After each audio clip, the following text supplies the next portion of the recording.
in the How are you? pizzeria. Mr. Joji? I'm very good, thank you.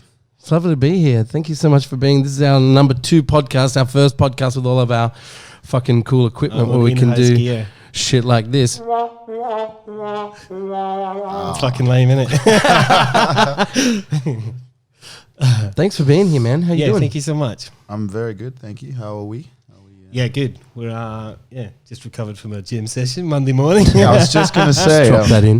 Drop it in. Yeah, well, you didn't need to. I was going to probably spend a good 20 minutes of this podcast talking about how both you look, how good you both look. You guys, you've been reading my notes. Well, yeah, I was going to say, you guys actually remind me of a younger me. I remember like months ago, maybe about a year ago, talking to you at the Unicorn, and you were like, I'm going to put on this weight. Like, I think it's like when you meet Jake Smythe, you just put on like 5 kilos. It's like the Jake Smythe 5 kilos. He used to be the Coke bloke. Not anymore, baby.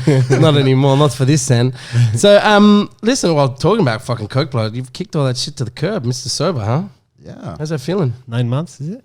Yeah, I've been sober 9 months. Yeah. How's it feel? Feels great. I mean, I don't feel different, but I seem to be doing good. I don't know how to explain it. Just more. I never had like a substance problem or drinking problem. For me, sobriety was more about just I really like denying my own self of things. Mm-hmm. I don't know what the term is. Is it masochism? Masochism. I think there's a lot of things that in my life where I've abstained from things. Might have a lot to do with my religious upbringing. I don't know. Yeah. But I loved, I think maybe exercise when I was younger, like seeing what you get in return from the pain you put in, and like seeing that the payoff eventually. I think it like triggered something in my brain, and ever since then, I remember back when I was religious, I was obsessed with like fasting, and abstinence, even like beyond what was religiously imposed. It was like I just got a kick from it. Personal, yeah, and so. For me, there was a number of reasons why I became sober, but like one of the main things was just saying no.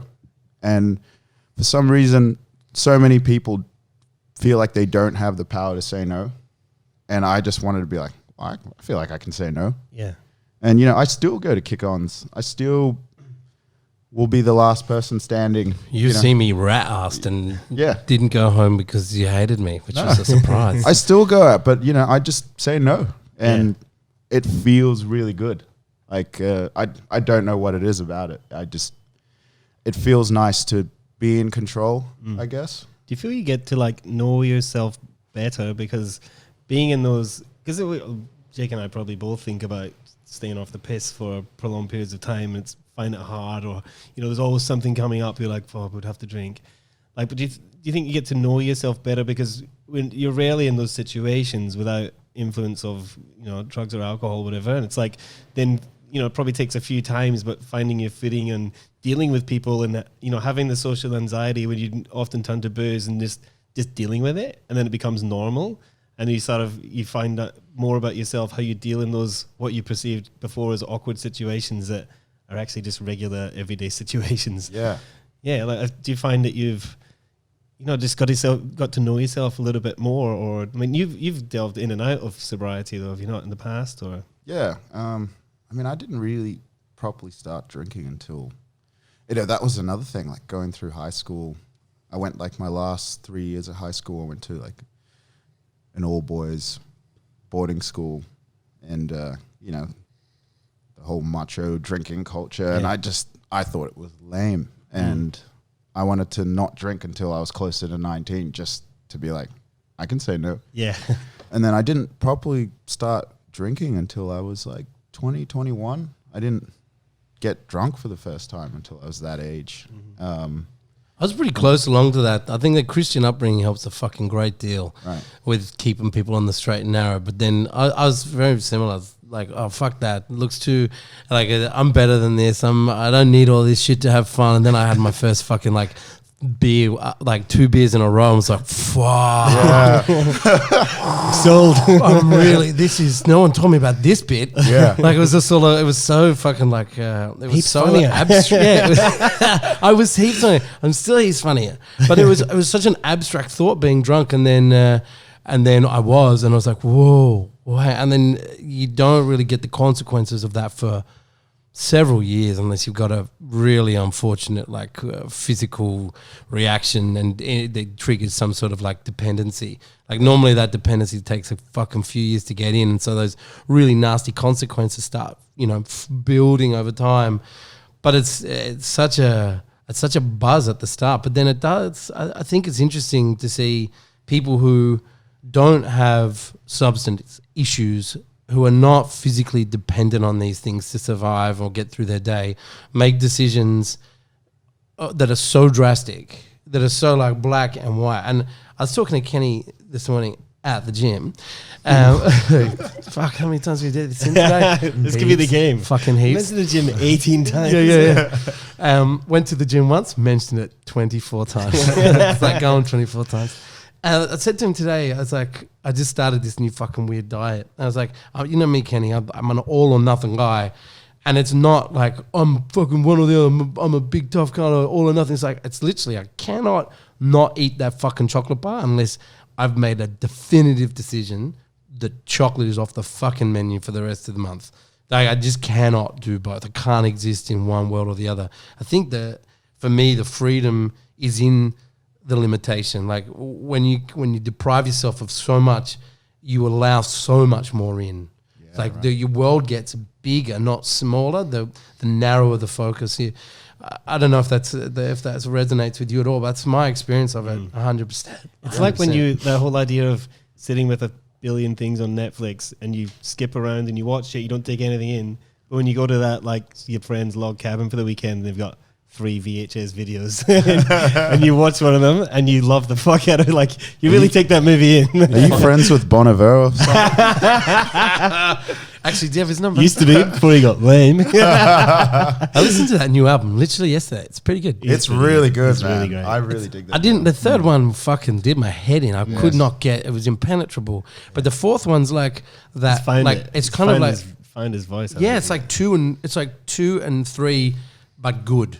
Like it's like two was amazing, right? I don't know what was Holocene was on or whatever. That was a fucking record of all time, like one of my favorite albums. But then 3 came, I was like, yuck. I think it's because I heard he goes to your gym. That's probably why. I heard he plays tiddlywinks in a log cabin.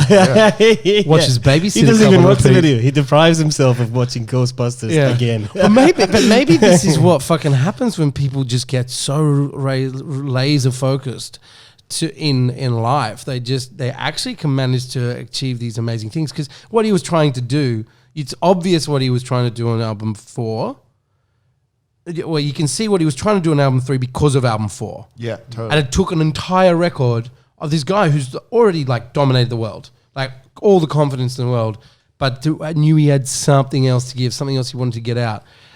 If you ever listen to this, sorry about album number 3 for all of us, but that hard work and that blood and that sweat to keep with it and like fold it somehow. He must have fucking, I don't know. I think it serves your point. I think quite heavily, like that level of focus to achieve that. It's not. It doesn't happen by accident. Totally. So how are you feeling? Are you feeling physically better? Yeah. I was really hoping that that I would get the Jake and Kenny bod. He's vegan too. Yeah, here we go. Drop the V word finally. I didn't mention it. It's coming back. Of course. Let's see how many times you guys mentioned gym and how many times I mentioned vegan. But yeah, it's really weird. I quit smoking before I went sober. That's tough. But I picked it up again when I moved back because, now we'll talk about it a bit later. I'm doing industry things. We can talk about why you moved back in a bit. Yeah. And stick on the fucking smoking from now. Yeah. And it just got weird. Like I was saying before, I'd go to these parties or kick-ons or whatever. People are like, can I get you anything? Do you want a line? I'm like, no, I'm good. Like, do you want a drink? I'm like, no, I'm good. I'm like, it's 3 a.m. What the fuck are you doing here? You know, it just got weird. It's super creepy. yeah, it's really creepy, isn't it? So I was like, fuck, I need to actually start smoking again to just not be creepy. You know? To imagine that conversation with your GP. And so you've managed to quit smoking. I'm back on them. Yeah. Wow, what happened? So that's a lot of hard work. Joji down the toilet. Well, I was being fucking creepy. Yeah, it was either that or I started talking about my good friend Jesus Christ. He sort of spent fucking years doing that.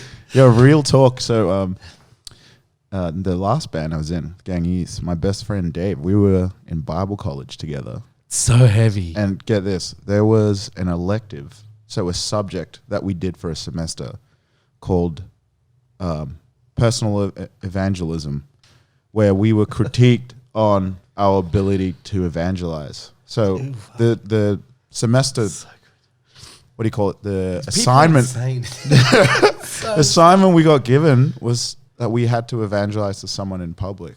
Wow. And I remember my one was I spotted a Sikh guy on a bus.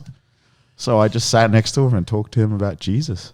Fuck. Yeah. How did that go down? Did you have like a tail? Someone like with a, I imagine in my head there's someone with a clipboard, like 3 things behind you on a laptop. It's like adjustment bureau. Yeah, exactly. Just checking. Somebody's mentioned being a vegan 7 times. I don't know if that's helping. Note to self, with Jesus a vegan. But yeah, I think Dave may have done it on the train to someone, or maybe he just said it because it was weird. He did probably did the more sensible thing, like just lied. And that was the thing. There was no one critiquing us. It was just based on every week they would like open up a platform, like come and share if you've evangelized this week. Yeah. And yeah. Fuck. So you had to do it every week or just? Well, it was like they would just open it. Like they gave you the whole semester to do it at least once. Okay. And then I hated the person who like was ducks of that class. I was going to say, was it someone who was just really efficient at it? Everyone would try to one up their evangelism story, like throw like a fucking everyone want to come to my house, Mary's Burgers. Yeah. 25 people, free Mary's Burgers. Interesting about these Mary's Burgers, named after. No, they're not. They're not named after Jesus' mum at all. I reckon the efficiency coefficient of that must have been the thing that got people off the book, because you can't continue to do that. Like people like that do that as a regular, like you see them like the crazies down the town hall or whatever, standing on their soapboxes or just getting in people's faces. It's heavy, dude. Like it's a heavy toll on someone's spirit. Like just to be out there every day getting told to fuck off or just ignored. Like hats off to them. Like no. I don't mean them any bad, but at the same time, like it's, I don't know. Do you ever think like craziness? What are those people's home lives look like? Like, what do they go back to? Yeah, piles of newspaper. Come on, it's not the behavior of a fucking sane person. Like, lots of leaflets. Yeah, it's like it's not like when you look at it from the outside. If someone was doing that if someone does that about climate change on their own back, I think that person's fucking bananas. Totally. Yeah. Forget the message. It's just the individual's lost the fucking plot at some point. Like that's not normal. Doesn't sound like he's lost the pot. Quite the opposite. He needs to fucking find that shit. Yeah, it's like some crazy pyramid scheme that just never grows. Still need to find those 2 people. Makes me the leader. So good. It makes you the fucking leader. And talking about pot, so everything's off the fucking table with you? What about sex? Nailed now you it. get to do that Barry White voice you were doing earlier. I mean, I go like, which is why you're here as well. We have sex at the end of this. Awesome, fantastic. Yeah, heard about all this gym stuff. Obviously, you guys have been mentioning it heaps. I thought fit bods, hot sex. So why not? Vegan's good for stamina. Yeah. What's that documentary? Oh, the Game Defiant Changers? ones? No. Game Changers? Game Changers. Defiant ones is completely got nothing to do with vegan. Yeah, that's Dr. Dre. Yeah. I'm sure he's a vegan. I bet you he fucks like a beast. Yeah. I bet you Dr. Dre fucks like a fucking animal. Absolutely he does. 100%. With beats on. Yeah. But no, I probably put some on. What do you think of this? Yeah. Mic'd up. Just goes to town. That's man. Yeah. Is sex awkward? No, that's weird. I have No. sober sex with my wife. Hadn't ever had sober sex with anybody other than my wife. Previous to that, it was maybe once, twice. I don't know. It was always like the thing that tagged along to being drunk, and high, and you kind of find each other, and then you'd fumble around a bit, and you might do that. And even like the fucking whole booty call thing, like whatever it's called these days. Before I met my wife, I was like, you don't text someone sober to go over. Yeah. I didn't. Fuck no. Well, yeah, that's why I started Call. smoking. Because Yeah. and it's sexy as fuck, by the way. Yeah. Before I'd be like, hey, want to come over? And I'm like, fuck, this guy sounds way too straight. But now I'm like, answer the phone, I'm like, hey, baby. Be like, are you smoking? Yeah, I smoke. Oh, this guy seems... Mom, Dad, can you drop me off? Okay, that makes it sound like they're a child. Not cool. Yeah. No, that's not cool, Yeah, but it's super very not- funny. Oh, right. It's a very good joke. But yeah, I mean, yes, sex got way more wild and interesting when Did I got it? sober. More Yeah. wild. Well, I just I discovered things about my sexuality, I guess, and meeting other like-minded people. And here's the thing, so like we were talking about before, I've been sober on and off for years. But then, small periods, like I would do it like 2 months on hard, basically sleeping at the Lansdowne, and then like a month cold. So, I've generally been like that. I'm a big fan of balance. But in my last band, one of our first ever fans that we knew of in New York, when we first played there 7 years ago at the Mercury Lounge, we met this chick who became one of our best friends. And she had now been sober for 9 years. She had like a really bad dependency on alcohol. Just like she couldn't have one sip without getting completely blackout drunk. Yeah, you see this every day. Really and hard. she had crazy stories about how, she'd wake up on top of a bodega, and just not know how she got there. Yeah. Or like a rooftop somewhere in New York and just won't remember how she got That's there wild. every single day. And so, she's been sober now like 8-9 years. And I remember like 3 years ago, she took me to this AA party. She's like, you should come along this AA party. I was like, not in a good place. I just wasn't happy. I think I was in New York on holiday in between tours, and I just wasn't doing anything at the time. She's like, come to this AA party. I'm like, AA party? Like, you saying I got a problem? She's like, Can I smoke there? yeah. Well, yeah, everyone smokes there. I'm like, what do you do there? She's like, come and see. So we go over and walk in. It's this huge, American movie college party typical thing. Walk in, beer pong, strip poker kind of vibe that's just starting. The red plastic cups, Yeah. I'm like, okay, this just looks like a normal party, but everyone's drinking what they call spicy water, which is just soda water or mineral water, Yeah, which is what we're drinking now. That's what my kids call it. One of these fucking AA, giant children. Spicy water. It's not spicy water. That's what Luna calls it. My kid calls it that. I love it. But yeah, I'm like, okay, this is weird. What do you all do? She's like, you'll see. Basically, everyone just fucks at AA parties. And really forward. Shut up. Really forward. And everyone's fucked each other. We walk in the back, we're having a smoke. And the good thing about it, you were fucking wasted at this point. You're not even in AA. You just turn up fucking high as shit. Where am I going? Put me in the direction of some sort of sex. But everyone, there would be this, imagine a close group of friends, 12 people, but they've all fucked each other and just talking openly about, remember when we fucked at the train and all this shit? And that was crazy. I would imagine there was more crochet parties kind of happening. What? Crochet? Crochet. Oh, crochet. Crochet, that was my I idea. thought you said crochet. Yeah. Fucking Crochet Jet fucking? Li's son, I'm imagining the shape of anyway. When you've been as drunk as long as I have, you start fucking in a crochet, okay? Right. That's what it is. That's what it is, for sure. Crocheting his own condoms. They don't work, yeah? Yeah. They're so pretty, though. It's so pretty. But so that like made me realize, and I'd meet other sober people, and sober people love to fuck, and they have a real understanding of their sexuality and their tastes and their kinks and stuff. So do you think they have to be drunks before they get there? Do you think like just people who are like norms, who have never drunk more than a glass of wine at a time, have never had a problem, never been drunk, don't like it, just don't drink because it doesn't suit them? Do you think they're the same, or do you think you got to go through the path of like borderline addiction or ruining your life to be able to like, oh my God, now I fuck like an animal? no, I think I know. Is it just all sober people? Because I don't know. I'm sober about a bit. And I don't. Maybe this is me. I don't fuck like no animal. Didn't have any sex the whole time. Yeah, fuck like a dormouse. I mean, I don't know. I'm not a poster boy for sobriety or veganism. You are today. No.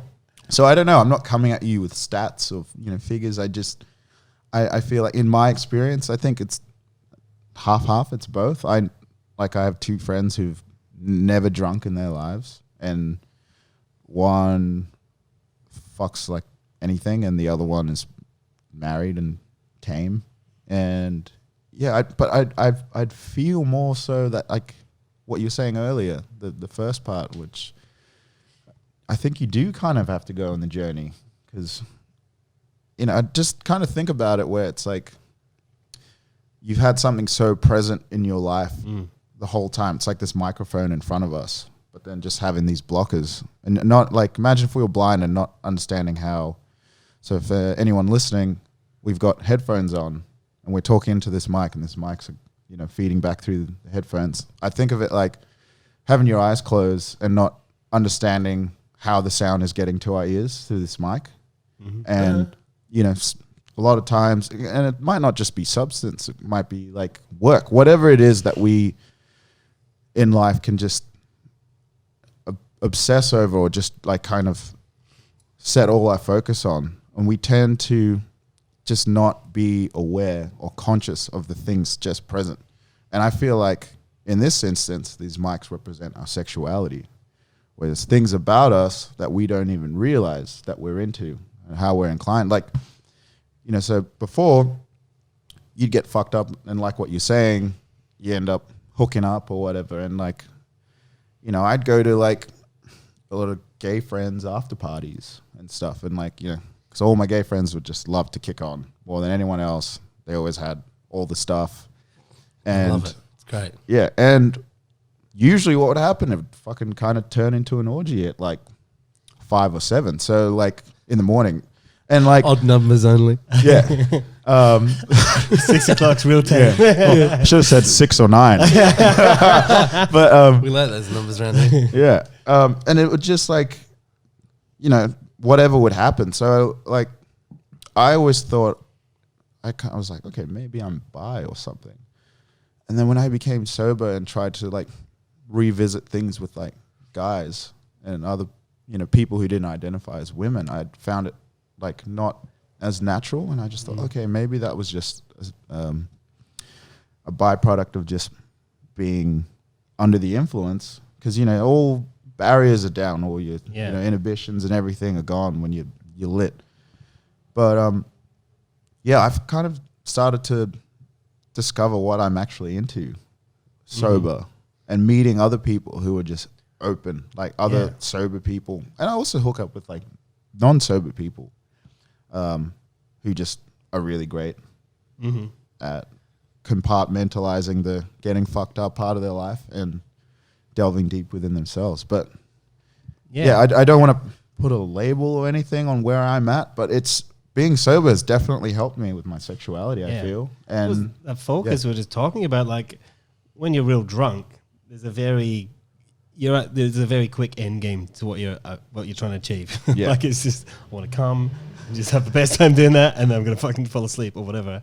Whereas like, but if you're actually like investigating it, like, because there's always something you've obviously enjoyed in the past, and then you're gonna approach it like a new chapter, I suppose. You're gonna like, investigate what the real reason you're doing it for, what the sort of key, like the fundamentals of your enjoyment are. Yeah. And sort of like delve into that a bit more. Yeah. It's really interesting. Yeah. I thought it was interesting when you're saying about like this feedback loop and the idea that people can be experiencing something and have no idea of the process.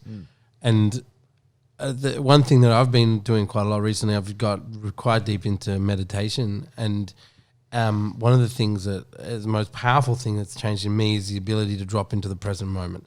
Yes. A lot of people, I think, you know, in that classic kind of conversation around like AA, is people like, why did you? I had a moment of clarity. But really, what I think it is like, and I think, you know, like that story is often told through the lens of someone who's like just hit rock bottom. And then they have a moment of clarity. It took them all the way to get there, to have it. And that some people's journey, 100%. But some people don't need to get all the way there at the rock bottom before they have it. And I think that that moment of actually, that of perception about where we actually are in the world and what we're experiencing and being in the present moment is a really fucking powerful thing. And it can really... That's my fucking phone going off. And it's on the camera. Fucking idiot. Well, I can't. You guys keep going. Yeah, the conversation around the fact of like that, what Jake just touched on, like not getting to the rock bottom and just having an understanding, which sounds like you've been through a lot of just, you know, being unfulfilled, whether it's just in happiness or creativity or all these things that might just amount to happiness, and making a judgment and a call then, like early on in the process or midway through the process, whatever it is, but not allowing yourself to spiral to like, you know, that depths. Like that's a sign of someone, you know, in tune with themselves, or like the world around them. Sorry. It's that personal evangelism class, man. I tell you what, I would be jack shit without that. I tell you what, though, it's really interesting. I've just discovered that I've resented my fucking childhood and the Pentecostal church for what it did to me. I would love to talk about this more as well, but I'd love to. Man, it fucked me up. But also, what it's done is it's actually, there's elements of it that have really been powerful in my life. Like the ability to choose to have no poker machines in our venues, to choose the greater good, the community over my individual, like me. But it would make me fucking, and Kenny. Kenny's come along for the ride without the fucking God, without the Christian upbringing. Shame on you, Kenny. Yeah. More of you. Good on him, more power. I coloured in Jesus heaps of different colours. Jesus was white, Kenny, God damn it. 100%. Purple in my Bible school. Whatever the pencil at hand was. But it was, I still fucking deal with some of the fucking follow-on from such a bruising upbringing. But at the same time, there's elements of that speak to like the greater good and the community and the sacrifice of the individual for the whole, which have really been powerful in my personal fucking life and in my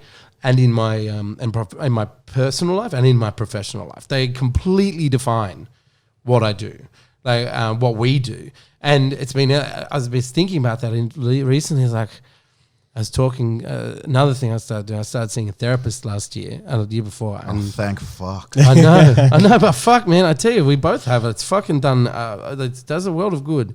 Especially when you're kind of like trying to get to the bottom of some of the things that make you tick and so you can improve. Like, I want to be a better dad than I was. I wanted to be a better partner. I wanted to be a better business partner than I was being. I wanted to have a relationship with myself that was better. But we were talking about it and, you know, cause she kind of like pointed out that. Is your wife or you and Kenny? What's that? The therapist? Yeah. No, I see one for myself. Oh, right. Like Kenny wanted to see one for himself. Yeah. Right. Yeah, no, it's just a personal fucking thing. Like it's just to talk about our life, like my life and unpack some shit. Pursuit of happiness, really. Yeah, absolutely. And we're lucky enough to be in a position where we can. You know, some people can't. And we're really lucky to be able to do it. But anyways, we were just talking about it. She was kind of like, oh, it's interesting. Like, it's pretty religious stuff, and I was like, and I'm so vehement in my kind of denial of it as a good thing in the world, but I have to admit, like there's elements, and I think you can get there without it. So I'm not advocating religion at all.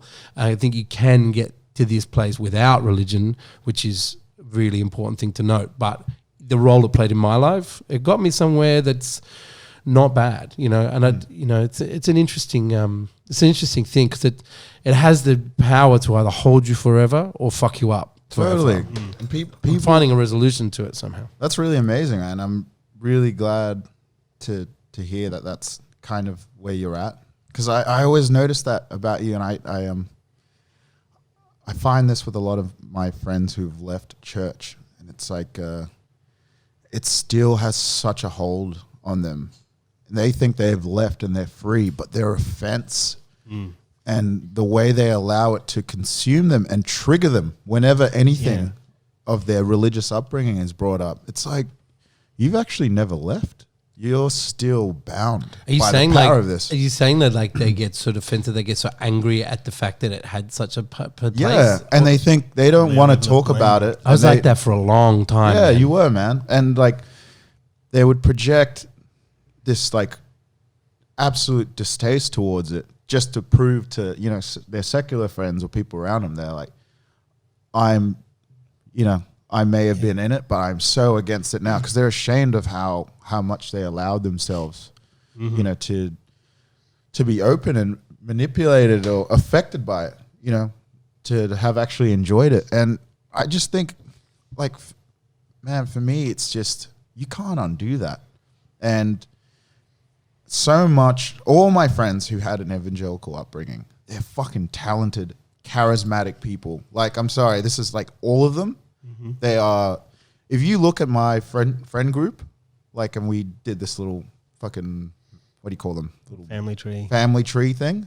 So many of my evangelical friends are fucking successful. Well, that's what happens when you get told you're special. Yeah. Which I think that you should tell your children, and you should like guide them through and let them know about the unfortunate flow-on effect of their individual charisma and excellence now has a flow-on effect into the way that they actually behave as individuals in a community, and their willingness, I think, to actually understand what reality is and be responsible for it. Yeah. You know, there's a lot of people driving cars they fucking shouldn't, you know, and are living in houses that they shouldn't, whilst telling, or they can't afford, whilst tithing 10%, or Totally. you know, giving, you know, talking about climate, and then taking no responsibility, or talking about God's gifts and blah blah blah, and taking no responsibility for climate. Yeah. You know, like there's a flow-on effect for like, oh, well, God will sort it out. I'm special. Like that Ricky Gervais joke. It's fucking amazing. It's like, what's God doing? He's giving aid to kids in Africa currently. You know, like he's not thinking about you. You're not special. You know, like, and to think that we are is a really powerful thing that can get given to kids. But the problem is, as quickly as it can be given, it can be taken away. And when people kind of, their whole value, the way that they build themselves is in some way due to this thing that gives them so much good, it's very hard to walk away without feeling some sort of bitterness, especially when you wake up to it, right? And you're trying to find your own worth without it, and you've only had value because of it. Yeah. So it's a difficult fucking path, man. Like it's like I said, damaging. It damaged me for a long time, and I was one of those people who was really, I was a polemicist when it come to atheism. I fucking found atheism I'm still an atheist, and but I've discovered like Christopher Hitchens and Sam Harris, and just listened to these people speak with such clarity, and it was the most terrifying time of my life. I had to give away all of this stuff, which ultimately has empowered me. But it's a hard line to walk when you get given the truth, like science, and then you actually have to pull apart your entire life to extricate this other world from you, and then you got to find your way back to some sort of self-worth, which is. That sounds the hard. I mean, like, I obviously was never great religious. Went to the church Sundays for like a few years. But Protestant or Catholic? Protestant. No, he's not Irish, mate. He's Scottish. I know. Rangers, baby. Rangers. Glasgow Rangers. Oh, shut the fuck up. Rangers. Rangers. Stevie G. Rangers. But that ability to, because, you know, my daughter's just started going to a Catholic school, which I didn't really want to happen. It's a great little school, and, you know, she's there anyway. So we're going to have that conversation when they start talking about Jesus, and me just saying that I don't really believe in it. But it's like, just tell her that her religion is Rangers. Yeah. I'll just start Glasgow Rangers. This is like the chaviest kid in Sydney. No one will ever know. No one will ever know. Her middle name's Leith, though, so it's quite chavvy if I was in Scotland, but she gets away with it here. Right. Yeah, like, but like, let's say removing the, like the morality and ethics in many ways from religion is pretty good. Like they're pretty good signposts to live life by, like respect people around you. But then when it's all based around this one thing, there's well, if you don't get the whole book, if you don't buy the whole movie, you can't have this either. And I suppose it's that separation where people do go off the fucking rails because they're like, well, I've lost all of that now. Yeah. And then to come back to a point where, like I watched a lot of these like American documentaries on Netflix, but whatever, mainly because I'm like, I find it really interesting that the American love for Jesus is still so strong. And it all comes down to faith. Like they have a faith in something that is their guiding light. And faith can be your best mate or your wife or your bandmates or someone, just someone who you've met who's a mentor in some degree. Like you can have faith in any form. Faith is definitely a big stripper name. Yeah. She in does the RAV4. Yeah, in the Midwest. Yeah, heaps of Florida. But yeah, keeping ownership of that and still being allowed to sort of have signposts and guiding lights in your life, like that's okay. Like, of course, that's okay. That's a fucking great thing. But it's like when you can get that without religion. Yeah, exactly. But this is saying, like this, when talking to you guys, like that removal of it seems to like rip people apart. That it's like you give it all up to find a path back to the fact that having some morality and ethics and whatever the sort of basis of religion is, like that's still a kind of key component of life. Like especially when you become a parent and you want to show them the good side of people. But there's also, I would say, it's okay, and this is like my problem with Christianity. It's like there's like, and other religions, I should say, they like project this that there needs to be this definitive, like purpose to everything. Yeah, and it's like, have you witnessed life, like at all? There's nothing makes fucking sense. Yeah. There isn't, so you can't prescribe meaning to everything. Yeah. It's okay to like go through life trying to work it out. It's also okay to have goals to work towards or like, something to subscribe to keep you on the straight and narrow. But I remember thinking that there was something wrong with me growing up because the way my mind and my own ethics and my morality would guide me away from like what was being taught in church and stuff. Hey, Phil, Phil. You're in front of the camera. Sorry. Fuck off. What a cunt.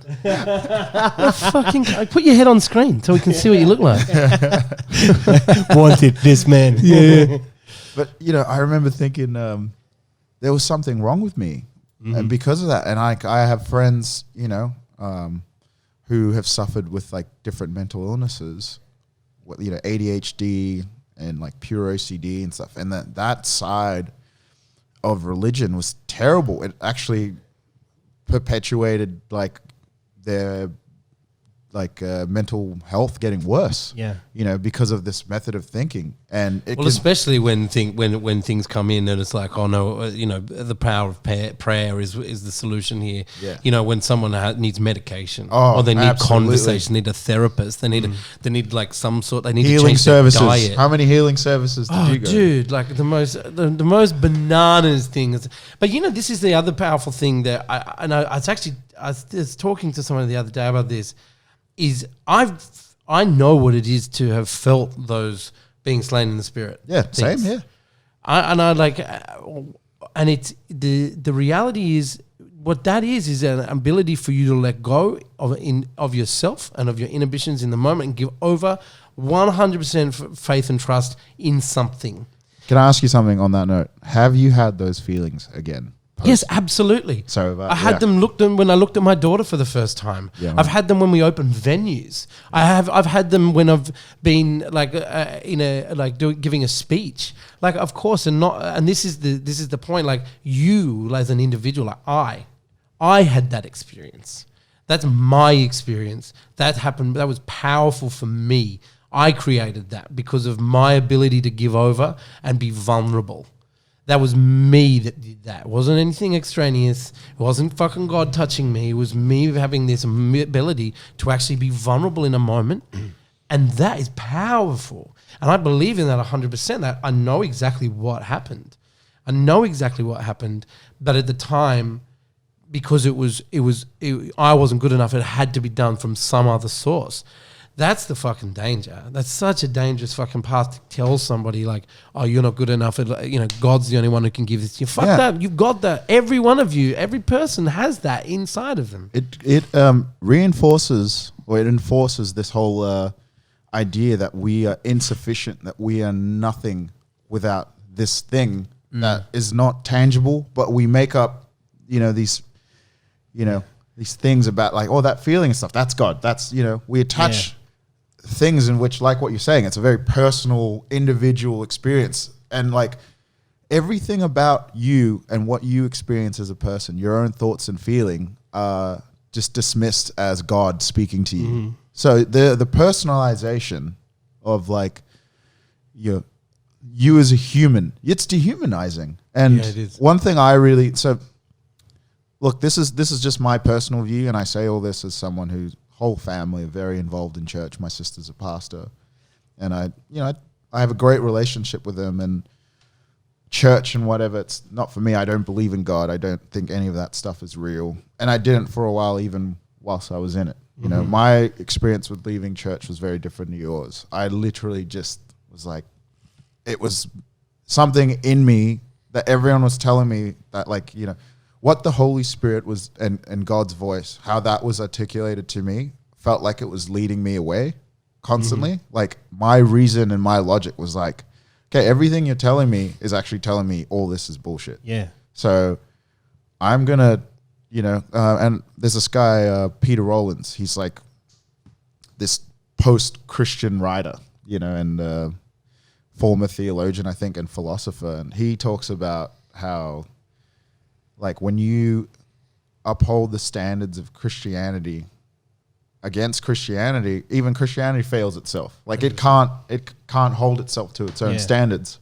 And that's exactly where I was. And I was just like, okay, these are ideals, but the people in power and, the things in place that kind of are meant to be leading us, like can't even uphold this stuff. So I just transcended it, I guess. I just slowly transitioned out until people realized, like, oh, Chachi's not really religious anymore, is he? It's like, no. Like they taught you out of it. Yeah.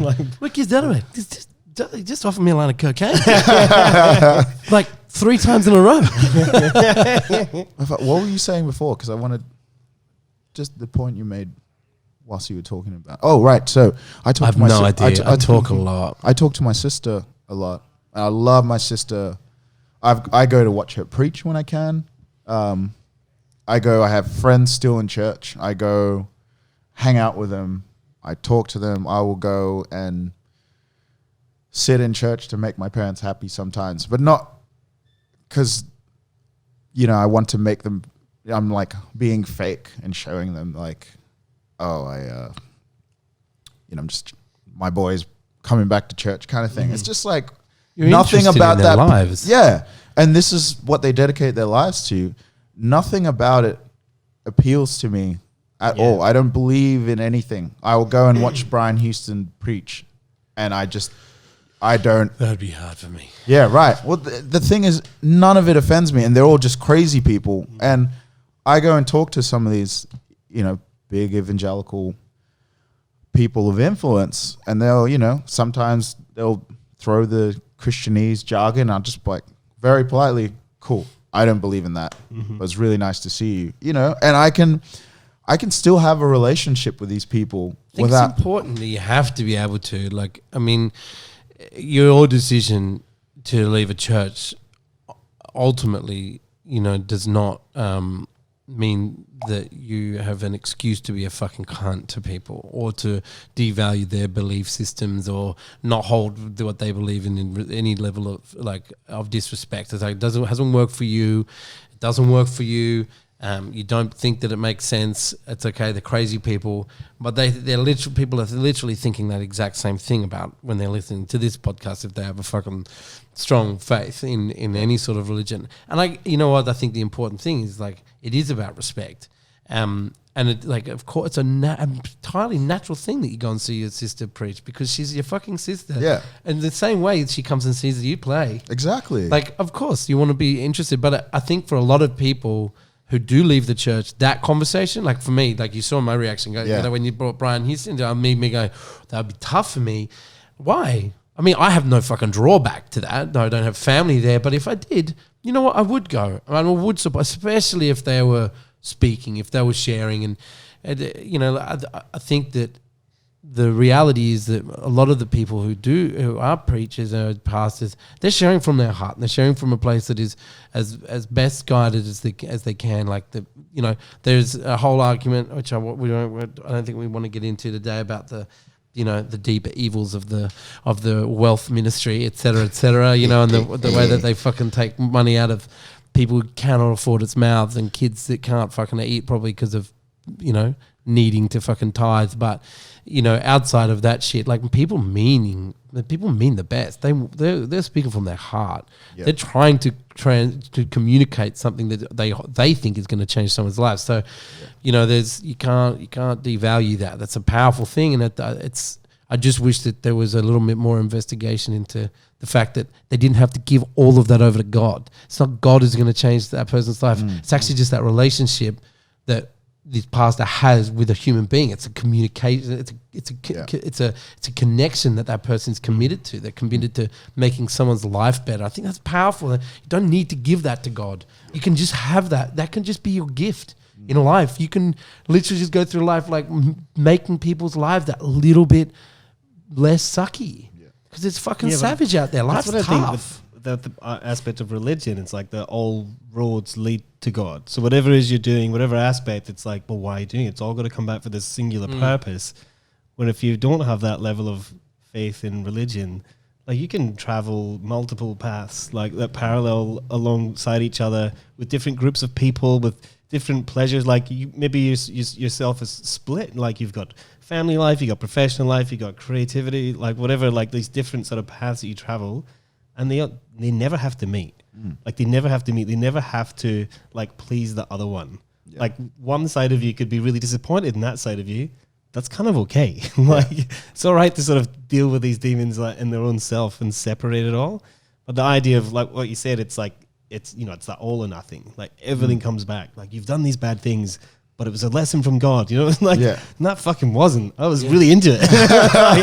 It's not a lesson from God. I'm just literally going to boil on my ass. It's not like teaching me to stand up more often, you know? Yeah. Look, I think it is nice to have like a belief pattern or something to subscribe to.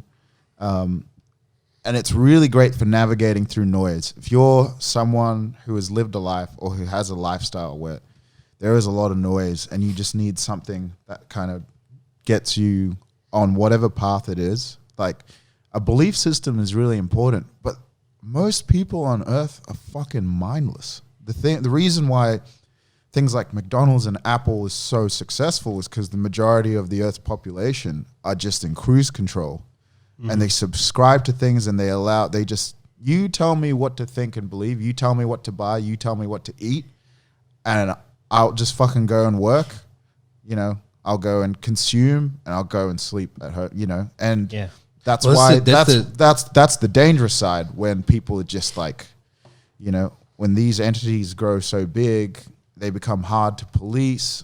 And so there's a lot of cracks that start happening, but then you've just got these dedicated followers who are just mindless and just like, they don't develop this idea of context or understanding, you know, and judging things based on, you know, like they prescribe this like one size fits all mentality to all things, and it just doesn't work like that. Our society kind of broke down like 40, 50 years ago, like post World War II, like things were kind of heading in a not bad situation not a bad, good size situation. Yeah, it wasn't the worst situation that everyone was in, you know, like, and then all of a sudden, you know, the narrative changed from the individual, like from the group, the collective, to the individual. And I don't know if there's any great conspiracy to it. Like as far as like, I think it's because slavery was abolished. Well, yeah. remember how much better times were with slavery? We just, maybe for everyone who wasn't white, things weren't great, but for white people, it was great. No. No. That's not what I'm saying. What I'm saying is that there was this Gervais when he's like, "Oh yeah, I'll be white again." You had to pick with going again. He's like, "I'll always be a white male again." Yeah, that's fine. yeah, exactly. Yeah, I'm pretty good with that. No, what I'm trying to say is there was the capitalist thing hadn't fucking taken off just yet, and fuck, man. There's inequalities in the world right now that we are going to be ashamed of when we get older and our kids grow up, forgetting the inequalities that still existed then, the capitalist thing hadn't kicked hard yet. And ultimately the conversation, the narrative I think that's growing right now is that it is by nature it's failed, and it fails at the ultimate good. If the ultimate good is human flourishing. If you believe that humans should be flourishing and that they should have some sort of happiness at the depths of themselves, capitalism is not the right fucking way to go. The market is a fucking exceptionally effective way of telling you what works and what doesn't, but capitalist kind of system does not, it crushes the human soul. It crushes the spirit of individuals. And you talk about people kind of waking up every day. That's what we did for fucking millennia. We woke up every day and fucking just did the everyday thing. We woke up and we fucking tilled the fields and we were mindless. And we would think forward just to think about the winter coming, and we'd think back about what we did last winter, last autumn that made last winter better than the one before that. And so there's an ability to walk between the history and the future that is so powerful in our species, but the present moment got lost. And the present moment is the only thing that really takes us outside of or gives us clarity about what we're actually doing now. And this world that we find ourselves in is so different to that kind of pastoralized kind of, farming fucking thing, that we're not set up for. We're not set up for it at all. And it's I don't know if people are mindless. They just have no ability to connect with their minds in any powerful way. Sounds mindless to me. Yeah. Well, I suppose in essence it is. But it goes back to what I was saying about this microphone and the headphones. Just not even conscious of how it is the sounds being fed back to the headphones of their soul. Yeah, well, it's true, man. The moment when you do have a moment of a clarity, whatever you want to call it, it does have an arresting feature that makes you want to get back there really quickly. But it also makes you quite aware of the noise. Like you said, the noise is endless, and our own heads do it just constantly. The feature of our heads is that we're lost in thought all the time. We're just careening through fucking life. That there's the old thing of you drive your car from A to B or you ride your bike from A to B and you don't remember how you got there. You didn't have an accident. Yeah. But you're just on autopilot. What are you thinking about? You weren't thinking about driving a car. Shit, yeah. Yeah, you weren't thinking about driving a car. Because it's just that learn by rote thing, but also your mind's just somewhere else. You're taking all of this data in and you're not going to hit that kid as she runs out onto the sidewalk, off the sidewalk, but at the same time, unless there's that one of those moments, it's just it's fucking bananas, man. Yeah. It's I need more crazy. stuff. I need more. I think we are heading that direction of, it's a stretch, but basically there'll be 5 companies left in the world. One will feed us, one will get us from A to B, one will provide us with technology, whatever. That one will give us social media platforms, whatever the fuck it is. It's kind of going in that direction. We'll never get there, but the grand scheme of things. And then that world of politics and stuff now, let's not get onto him too much, but the Trumps and stuff of this world where it's you kind of just get to lie and say wrong shit now and people just go, it's all right. It's okay. His lie doesn't stop his Amazon delivery, your Amazon delivery from turning up, and his lies don't turn fucking Battlestar Galactica off. His lies don't affect people's fucking day-to-day life. The fear that, until they do nothing anymore. That's a really good point. I like that. Yeah. Well, it's whatever. Nothing gets in the way of my Battlestar Galactica. My fucking my spicy water. I've got you're out of spicy water. Do you want some more? Nah, I'm cool, bro. I'll get you some. You're off shift, bro. You're off shift. I need some spicy water. Fill up the jug. Sorry, you were saying, Kenny. Oh yeah, like that idea of just like watching people, like, you know, you're on about the idea of like religion, like they can't even uphold to their own lessons or their own points of view. Also, I didn't want to sound like water, when I said I transcended Christianity. I didn't want to. Oh, we basically took it as that you saying you're Jesus. Yeah, basically, I was like, oh my god, that sounds edit that out. self-righteous. But you know, Jesus and the Buddha, like these are people who are fucking powerful motherfuckers. They were savages. Really good on guitar. They remind me of a younger me. Actually. Yeah. Well, reminiscent. But yeah, that idea of like our world leaders are there now as well. Like they're just sort of lying. It's corrupt. Like they tell you what you want to hear, and when they get called out on the bullshit, they just go, "That wasn't me," and we just move on. I did not have sexual relations with that woman. Dude, the Clintons are fucking heavy trip. Yeah. Like I'm not going to go out on record and say that she's would have been worse than Trump, but she would have been a fucking disaster. Yeah. The Clinton fucking like system, the program, dude, they're fucking hectic.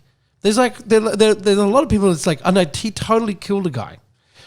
They're like, it's full. He did? Yeah. What, like in a barn? No, like they had this dude killed because he had all the information about his fucking cheating. Like there's a book by fucking Christopher Hitchens. I got pretty deep on Chris Hitchens over the last kind of 10 years, and he keeps just he passed away really sadly a few years back, but he keeps resurfacing in different ways. Like I read like 2 years ago, I read his book on Mother Teresa, which is like the most heavy fucking takedown.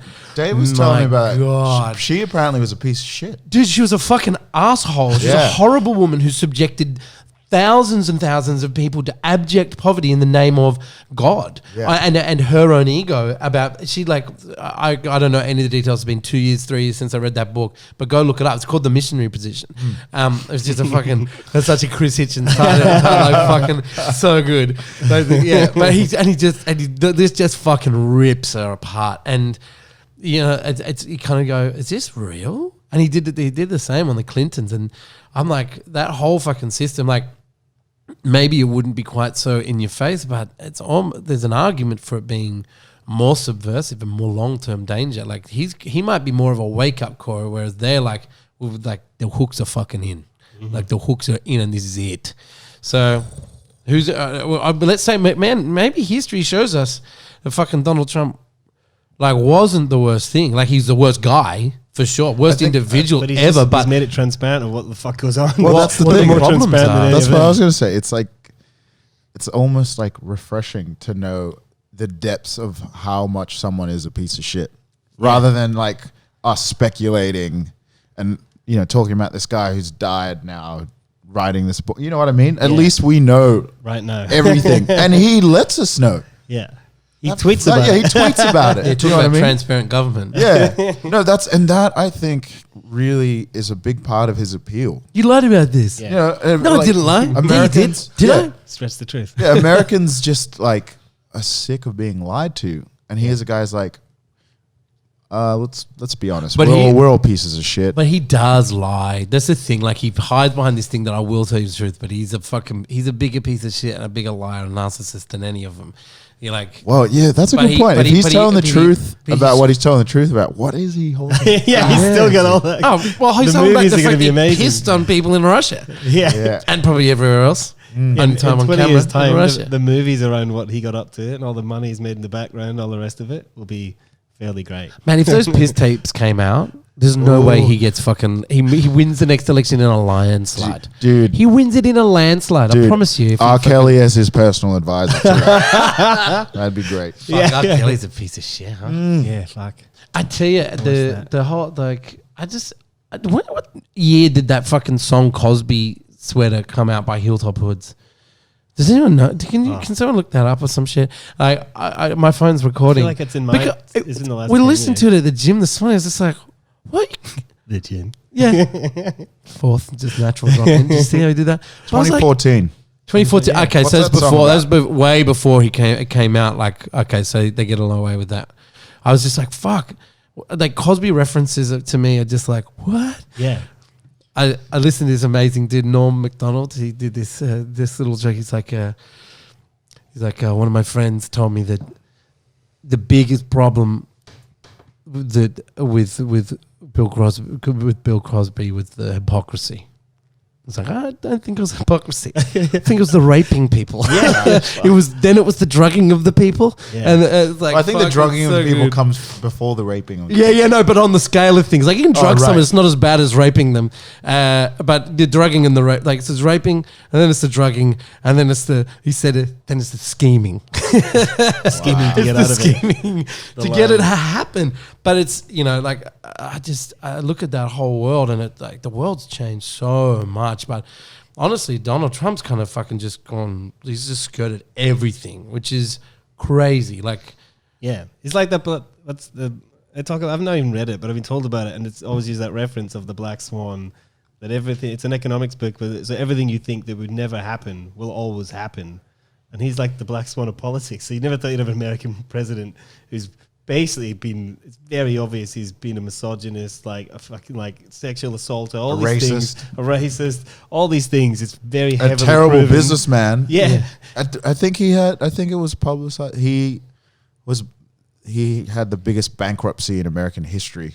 Oh, like huge. individuals, Yeah. I read this thing. He was on this little scene in The Nanny. You know that thing with Drew. What's her name? Thingy.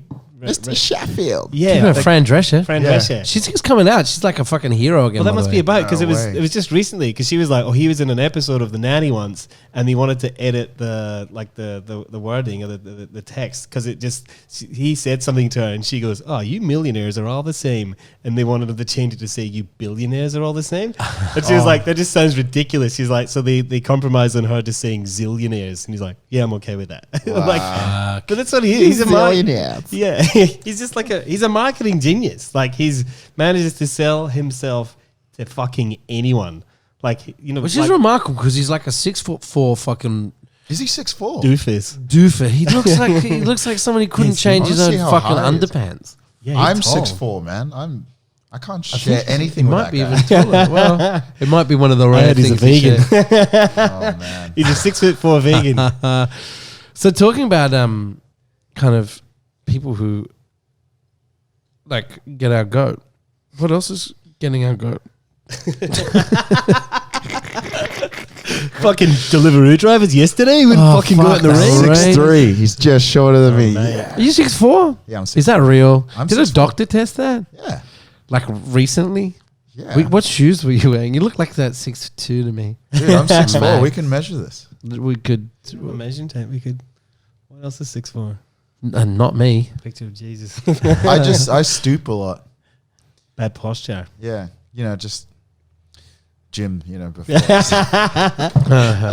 He does like what are they called? I watched heaps of these like like going around fancy houses and YouTube videos like the last few days. Just like there's been pissing down rain. You go in this one house, it's got a gym, and it's got the spine decompressor.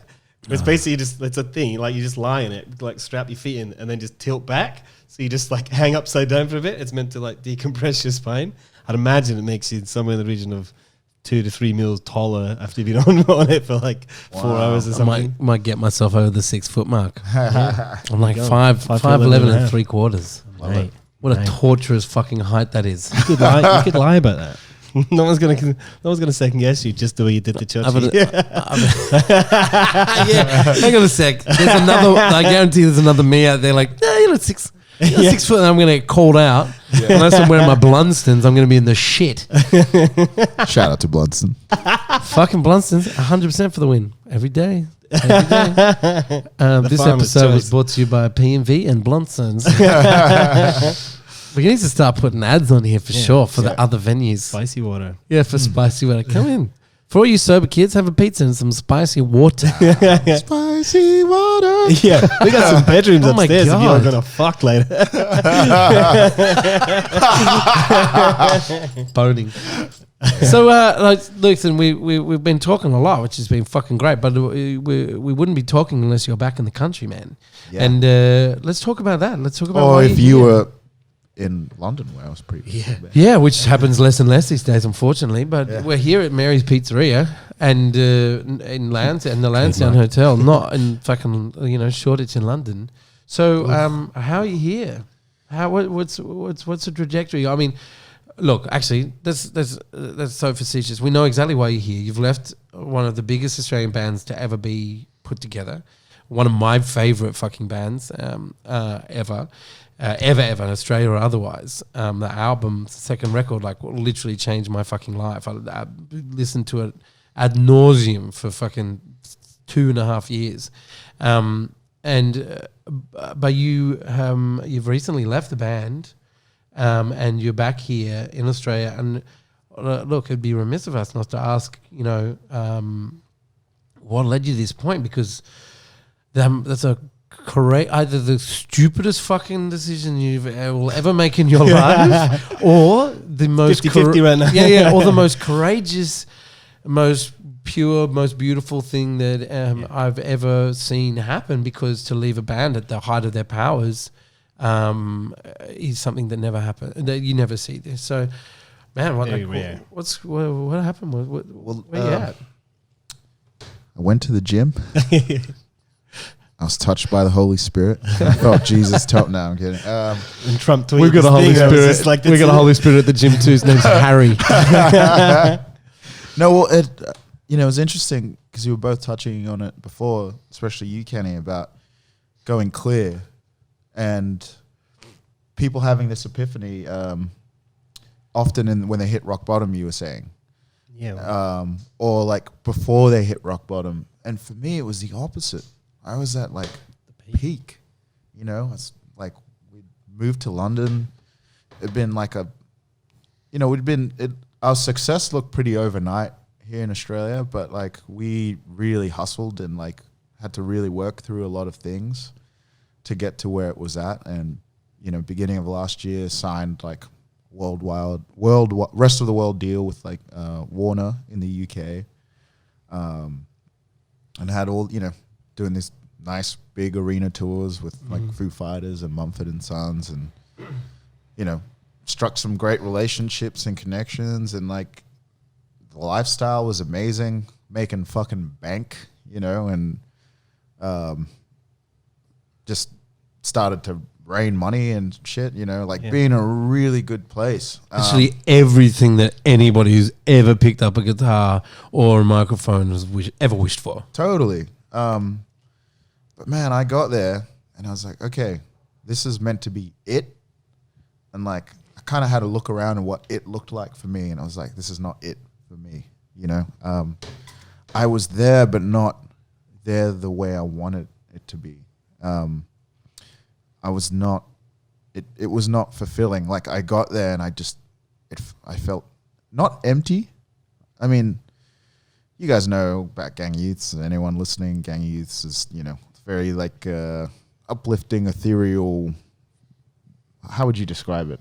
I don't know. Yeah, it's uplifting. But it's emotional. It's music of, I call it big sky music. Right. I liken the music to like the great kind of like Nebraska by Bruce Springsteen, and Joshua Tree from U2, and Hot Fuss from Killers. Like that big sky desert music, the music that's kind of expansive on ideas as well as musically. So it's absolutely, it's and it's quite gratifying being a part of that and, helping create what it was. And,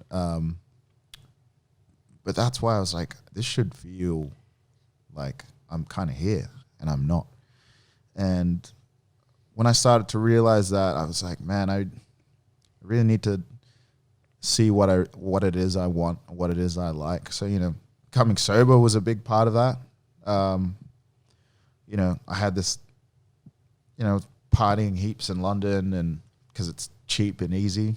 And it was just, I felt like my potential was not fulfilled. Like it's like typical successful person shit. It's like you pick up hobbies to occupy your time. I'm going to do bonsai. I didn't do bonsai, but like people do things like that. Like, I'd often just find a new fucking thing to watch on YouTube. Yeah. I'll study bonsai on YouTube. Yeah, and it's like had all this time in between touring. I really like touring, but the other guys in the band, like 3 of them got married, 1 of them got a girlfriend.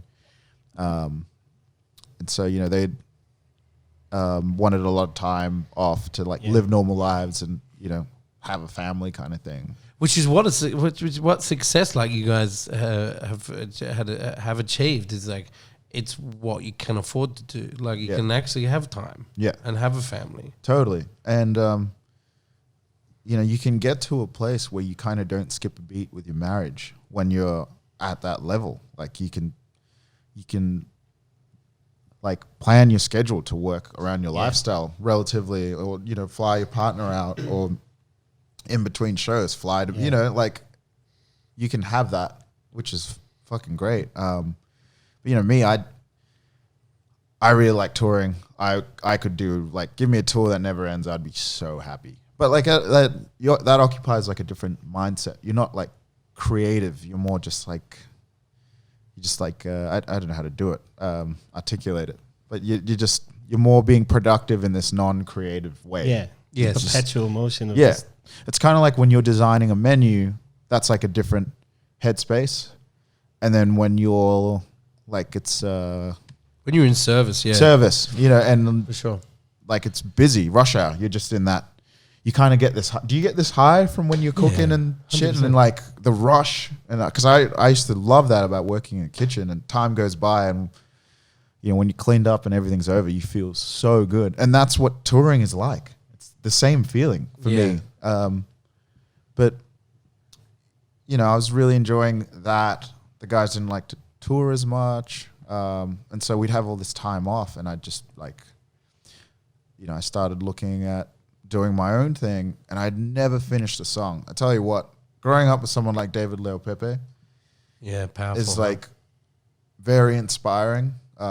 He's like my biggest musical influence, but it's also really daunting. It's like very intimidating. Like, you know, you write a song or try to sing something, and then like you go meet up with Dave, or like, you know, he'll just sing along to something or show you something he did, and it's just like, man, like from when we were young, dude. I remember him.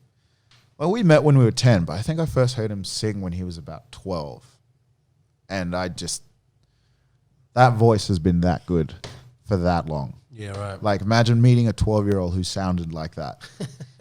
You know, like and Dave, kid who's ripped, six-pack creep, dude, and I've never known anyone to have this problem where his voice was so good that he kind of didn't like it, and he would always try to like diminish his voice to sound the way he wanted it to sound, so more gritty. Like I remember, like when we were recording the Positions, he like thought his voice sounded too polished, and you know, like, oh, I need to smoke, or I need to drink something to just like make it do something to my voice. I've never known anyone to have that problem. Like, fuck, my voice is too good. I need it. You know what I mean? Like and like being around that, I felt like, oh, I found my place of being a guitarist in Gang of Youths. So I just never like, I just was like, unless I could write like David Leo Pepe, I'm not going to write at all. So I just, I remember making some stuff like years ago, you know, just like on GarageBand, but like never finishing it. And then beginning of last year, I was like, fuck, I'm gonna finish something. And I just forced myself. I called my friend Tim Fitz from Middle Kids, and I kind of lied to him. I was like, dude, have you got like a week? He's got like a home studio set up. I've known Tim, like we went to school together. I've known him since we were like in year 6 or something. And I was like, dude, I got the song. Can we come in and like work on it for a few days? Like, yeah, sweet. This was like in January last year. It was around the time I think we were here for Laneway as Gang of Youths. And we were in Brisbane like or something the week before I went in, and I just like made up something on GarageBand for like 15 minutes and then sent it to him. He's like, oh, this is sick. I'm like, yeah, I got this whole song idea. I just made it up. Yeah. Then I went in there, and he's like, okay, shall we start on that idea? I'm like, cool. So we fleshed out this whole song that came together pretty quickly. You know, all the other instrumentation, and then he's like, okay, let's record the vocals. I'm like, okay, I kind of lied to you, dude. I've actually never written a song, and there's no vocals to this. I have a rough idea of the melody. And he's like, okay, let's do a guide. He's like, you egg. He's like, let's do a guide of the vocal melody, and then you go lock yourself in that room and just like write lyrics. So, you know, we did it, went, and I like thought of this idea, and I was like, oh, okay, and wrote it all down, came back, and like, I like hated the sound of my own voice. And I was like, you know, in my head constantly, like, I don't have that Bruce Springsteen, Nebraska, you know, that, you know, this prophetic nature of like articulating these like big ideas. Cause that was my whole surrounding with songwriting, like being friends with Dave and like growing up around that, you know, and naturally liking similar things. I was like, I can't do that. But then I was just like, when I let go of that, and I was just like, how about I just write like how I talk? Yeah, you are. Yeah, who I am. And I like Bruce Springsteen ain't Bob Dylan, man. Yeah. You know, like, you know, you two ain't fucking Bon Iver. Like, everyone's so different. Like, yeah. But then the dominating kind of effect of somebody with such a powerful talent is something that's it's difficult to. I can imagine what that's like. Powerful talent? You're not talking about me. Definitely not. No, fuck, man. You know what? This is. But you're talking about that. Like, the reality is, Dave is a powerful talent, and he's not just a powerful talent. He's a charismatic motherfucker. Yep. You know, you walk personal evangelism class. Yeah, man. 100%. You know, you don't fucking talk. I bet you that person's probably still following Jesus. Do you know what I mean? There's no like, dude's tithing 10% of his fucking other people. He's tithing 10% of his fucking fuck all wage right now because of Dave. You know, like, Dave, you got a responsibility to fucking fix this shit up. You know, in this guy's life. But the reality is, he is charismatic. You know, and he's a born frontman. He's a born leader of people. Yeah. But that does not mean that the people sitting next to him, around him, are not as powerfully talented. It's just not as obvious. Yeah, and there's such a way. There's that law of like attraction and magnetism. It's like certain kind of people and traits. They draw people faster than others, but it doesn't mean it's the right one. It doesn't mean they're necessarily the only one. Yeah. You know, and it's an interesting kind of thing that you've kind of picked up on. You know, well. But I suppose for me, how did you get from, like, the thing that's got, like, it's so interesting to me is, how did you get from these kind of feelings of like playing around with music and, you know, wanting to explore your own voice into, how did that transfer into, I can't do both, I need to give this all my time? Yeah, because if you were getting a lot of free time at that point, I suppose, but the other band want to hang out with their families and such, like, it was never a conversation in your head that you could do both? Yeah, well, so when I finished this song, and I was like, oh my God, this is great. And I shared it to people. People were like, this is fucking great, man. I was like, what, really? I can do this? And I got the high I got from it. It was like, this is what you were meant to do kind of thing. So I was like, okay, I got to do solo stuff. I can do gangs and solo stuff. And as time went on, it kind of became obvious to me that it couldn't happen. Like, gangs is like, when you do gangs, that's your priority. That's your life. And, you know, Dave started working on album 3. And it's the kind of, gangs is the kind of thing where it's like, whatever else you enter into, like, it will never be digested, or like people won't. Never step out of the shadow, I suppose, of what is Gang of Youth. Yeah, it will always be contextualized through gangs and Dave, you know. And for me, it's like, I love all those guys. We're all still best friends, but I'm so different, you know. Like, last year, it just became really obvious, like, how different we were. And like, no one will get on more than me and Dave. Like, we are fucking inseparable. But we were just at different points in our lives, you know. The others, like, getting married and stuff, and, you know, even musically where they were heading, and just them as people. Like, you know, I was like, really, like, some of them partied. I was the only one really who like partied and did stuff. And you're the only one who partied with Jake Smith. Yeah, I was the only one who partied with Jake Smith. You're the only one who could fucking hold fort with us. I love those boys too, and they fucking a couple of them gave him a nudge a couple of times, but let's be honest. Yeah. You're the only one of the gang of youths who are going to hang with us. Fucking former gang of youth. Former gang of youth. Yeah. They could hang tough with us for sure. But, you know, and like, my musical taste and what I was wanting to accomplish and what I was wanting to achieve is completely different to where they're at. Like you got to think about like when you get a partner and you have kids and stuff, like your priorities change, and that dictates your passions and like your business, where you want to drive your business kind of changes, because it's like you got to level of risk taking and things like that. Yeah, you got to facilitate this life that you've now chosen to have, and that was starting to happen with gangs, and I could see all that, and I just didn't want to go there. I just wasn't ready. I'm like 28, and I just was like, I'm not ready to settle down in my personal life and just in my career. And I'm not saying they're settling short, but you know, that definitely like.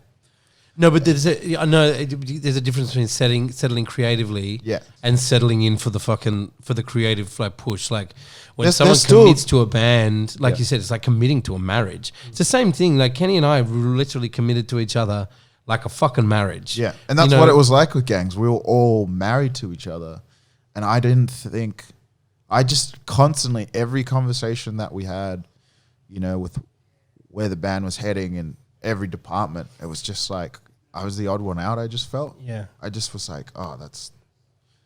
Yeah, I don't. But you had this other thing going on at the same time, which was this obviously this like spirit of like untapped creativity that probably wouldn't have seen as much of the light of day if it was just between gangs. Like that's why you see a lot like Tom York does does like solo albums because he's not creatively fucking engaged enough in Radiohead. You know, like.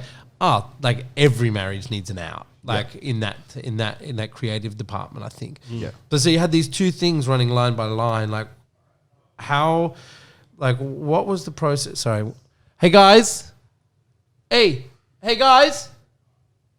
Audio interruption. Hey Christopher, can we just try to keep the noise down for another half an hour or so? No worries, thanks. We'll be done soonish. Love ya. All right, so we'll probably just leave that in, to be honest. Yeah, that's the kind of shit that makes it. I'll re-edited it back in. I was like, we're going to keep it really real. It's really awkward as well. Leave it in. It's a fucking first day. Gone. So like I'm just wondering about the process from that. Like, so you have all of these kind of things, and you kind of.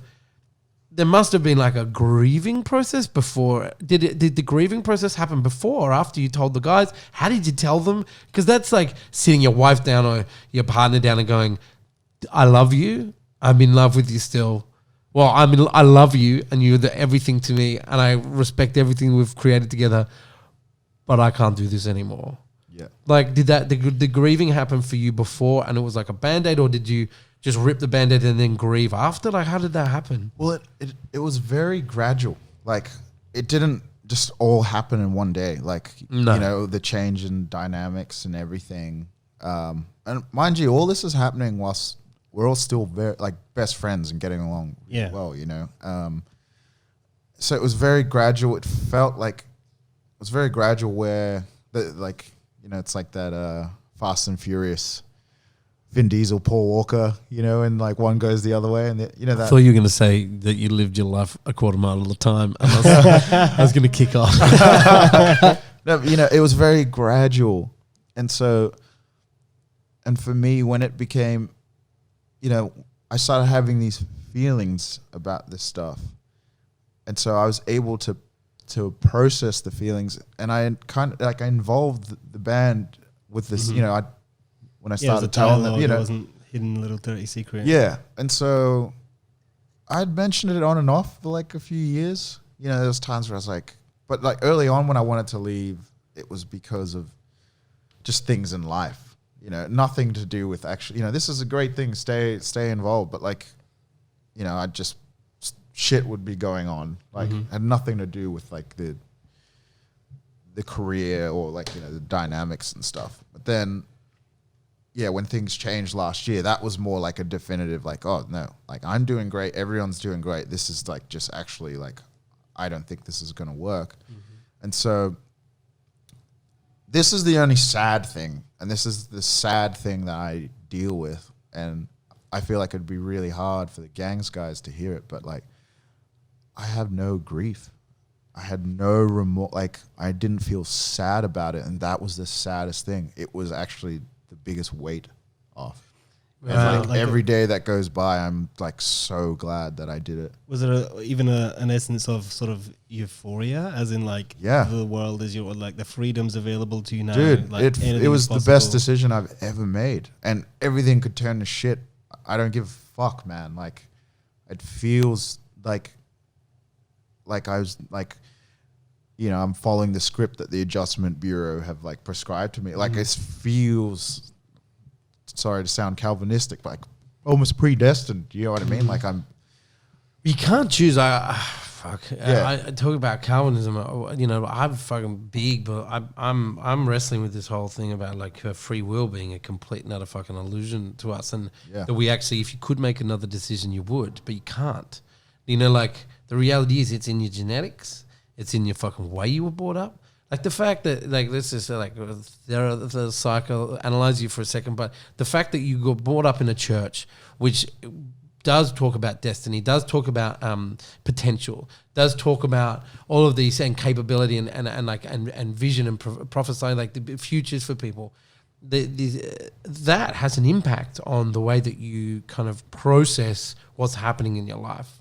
So it's my point being is that if you could have made a different decision, you would have wished all of those fucking thoughts away when they were happening. Could be like, because this is stupid. Like, on paper, this is a wrong thing to do, but you can't put them back on the box. You can't shuffle them away. Yeah. You can't forget about them if you're going to have any level of personal integrity. So it actually ends up being like on paper, the worst decision you can make, being the one that makes you fucking wake up with a smile on your face. Yeah. You know, which is fucking bananas. And that, is it predestination?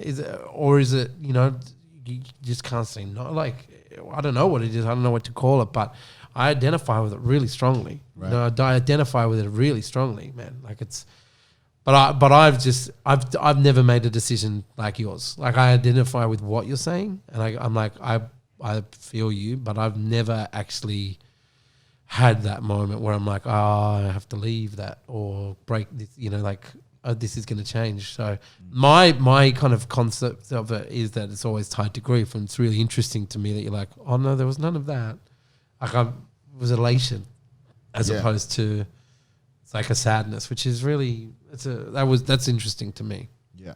I mean, there's things about it that's hard. Like, I don't know if I could listen to the new Gangs record until probably a year, but the only reason why I would need to wait that long is because I need to have lived my life, so much so that I've completely distanced myself from being in Gangs, so I can process that album as Gang of Youths and not try and listen to it without me, if that makes sense. Yeah, for sure. And, you know, I'm going to go down to this Fire Relief thing that they're putting. When is that on? Let's give it a plug. 26th of February. It won't be out. This podcast won't be out by then anyway. So whatever. But I bet you it was awesome. Yes. 26th of Feb. I want to fucking try to be there as well. We're in Melbourne so much at the minute. Oh yeah, please come. I'm gonna go, and I don't know what it is. Do you get backstage passes still? Lol. Maybe. Yeah, I don't know. You guys can have to suck your dick for one? Yeah, why not? I had to last time. I'll suck your dick for it. Sobriety, man. It's just turn the tables up. Anything goes. Yeah, I got dicks everywhere these days. Yeah. But, you know, like, even at that, I'm going to go help out. Whatever it is they want me to do. Like, apparently I'm DJing an after party, whatever. Like, it's a great cause. But, like, when they play, I don't think I can actually watch. Because it's not that it's been hard to leave, but I need to process the band without me. Yeah, and right now, I just, like, I can't. The band deserves that too, not just you. Like, the band deserves that from you, because, you know, in the same way, it's an interesting parallel to talk about you leaving the church and your sister, and you go back to church and you see her. Yeah.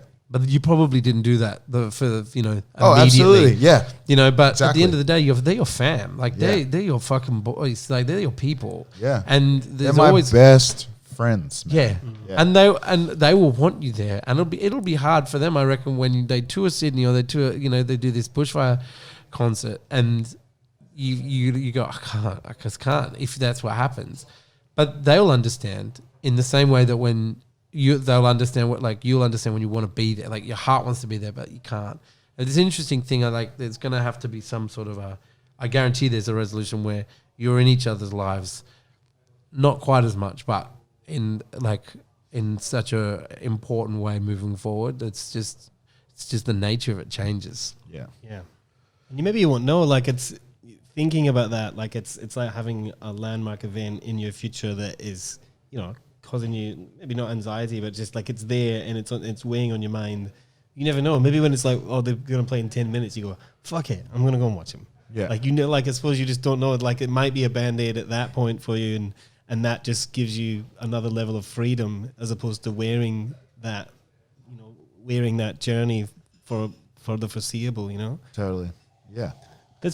I mean, I read the message that they put up on social media, like when you told the world. It was really beautiful. Like, it was like you read it and be like, that's fucking honest. Like, they didn't seem like it wasn't record label bullshit. You felt it was from them just saying goodbye to their brother and we love you, and, you know, we're always here for you. Yeah. It's nice. Which is not the way life normally handled. Normally it's spun and there's a fucking blah, blah, blah. And there's got to be a winner in this situation. Yeah. It's like, oh no, there's just two parties who are just So changing. it was hard during that last tour, and there was emotions here. How long was it before the public announcement, before you told the boys that it was gonna happen? Oh, like 3 or 4 months. It's a long Probably. time to hold together. Like, Yeah. have that in your hearts. Like, Yeah. And that tour was hard, man, because everyone, being in a band is like being married to people. There's 5 of us. So, you know, and every one of them is so different and deals with things so differently. And that was really hard for me to navigate, because it's like, for them, they're only dealing with one person, right? Whereas for me, I'm dealing with 4 other people, you know? And that was really hard to navigate. And like, sometimes you just like get caught up in the emotion of things and be like, oh, this person's being a cunt. And it's like, no, that's just how that fucking person deals with it. You're just so caught in your emotions that you're just you just told them that you don't want to be in the thing that matters most to them. Yeah. Like that thing that you shared, Exactly. that brotherhood that you guys had together. Yeah. Like, yeah. Have you? So you obviously still beautiful friends. Are you guys decompressing this together slowly? Did it have a resolution towards the end that wasn't just like obviously the end, but is there like some sort of a friendship resolution that's happening? Yeah. I mean, me and Dave talk every day, literally every day still. And like with the others, it's like, I think it was, you know, it's always going to be hard, I think, for the others, because I'm going to like obviously go to Dave and personalize everything differently to Dave. And then when it gets to the others, it's like, I'm going to have less kind of time and energy. It's like, you know, and so I can see how hard that would have been for the others, where it's, you know, I didn't tell them the same way I told Dave, and they would have felt like, you know, we thought we were really close, and you know, why didn't you give me this time? But like, I would just respond to that by saying, it's so hard with 4. You know what I mean? It's hard enough with 1. It's also, like, you and Dave were the close knit two that started the band. Like, you met each other at 10. Who else was around at 10 years old? The next person was Jung at 14. So there's 4. Like, there's a lot of bond. There's a lot of like Jung's coming into like a friendship that's already there. Yeah. Then Max, Dave went to school with Harley, aka Flume. Dave and Harley were like best friends at school. And for Dave's high school performance, he did Jeff Buckley, Last Goodbye, and Valerie, Mark Ronson, Amy Winehouse with the Zootons cover. Yeah. People don't know that. Originally, I Love the Zootons. I remember this guy argued with me at a bar when that song came on. Who wrote it? And I was like, oh, fucking, how good's the Zootons original? He's like, the Zootons didn't record the original. I know the band that recorded the original. Heaps of I'm people. like, dude, the Zootons recorded the original. Like, it's there. And I saw them Edinburgh Liquid Rooms, like early 2000s. And I saw, I said, Dave, the guy is the singer. Yeah. And it's like, he talked to him now, his life. He's like, yeah, that's that guy who wrote the Amy Winehouse song. Yeah. Yeah. But yeah, Dave did that song. I played guitar and Harley played sax. Serious? I hope there's a video of that somewhere.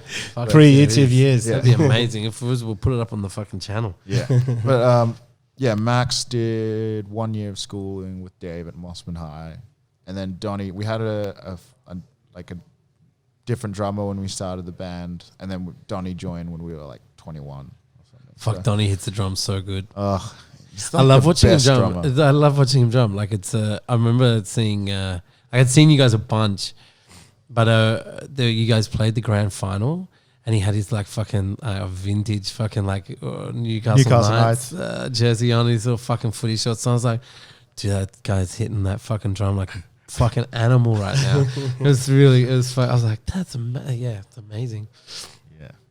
So what's next? What's like all of this is here, and what's next for? So when Churchy, when I realized I wanted to leave and started having the conversation, Paul Harris at Sony here in Australia, he's the guy who signed Gang of Youths, found and signed us. I've been really good friends with him, and he would always put in my ear like, dude, you're like so good with people, and you're so good with like nurturing talent, like, because I became friends with a lot of bands, I'd see bands playing opening slots and stuff, and I'd like their stuff. I go talk to them, I'd try to help them out in whatever way, whether it's linking them up with management or some other label. I'd tell people, oh, you got to come check out and see this band.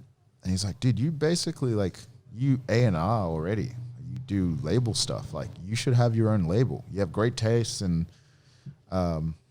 you'd be really good as a label person. And he started talking to me more about this, when first told him that I was leaving and stuff. And so I was like, fuck, this is great. I could put out my own stuff through it.